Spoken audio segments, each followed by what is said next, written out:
সাধারণ মানুষ সবাই মুখে মুখে বলে সে দেউলিয়া কন্ট্রাক্টর।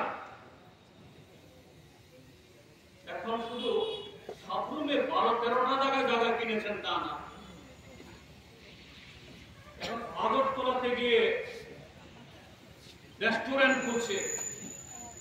মানুষ বলছে আগরতলা কেন, দিল্লিতে ফ্ল্যাট কিনে জামাইকে উপহার দিচ্ছে, কলকাতা শহরেও না কি রকম কিনছে। এরকম সংবিধান বহির্ভূত এদের নির্বাচিত হতে হয় না। অনির্বাচিত শুধু একটা তকমা, মন্ডলের নেতা, দেবতুল্য কারিয়াকর্তা।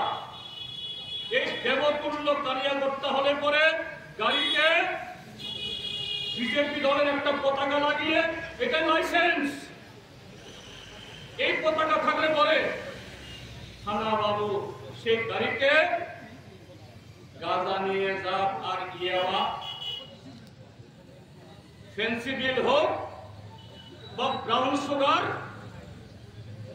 বা সেই গাড়িগুলোর নেতৃত্বে ওই কাটা তার বেড়া,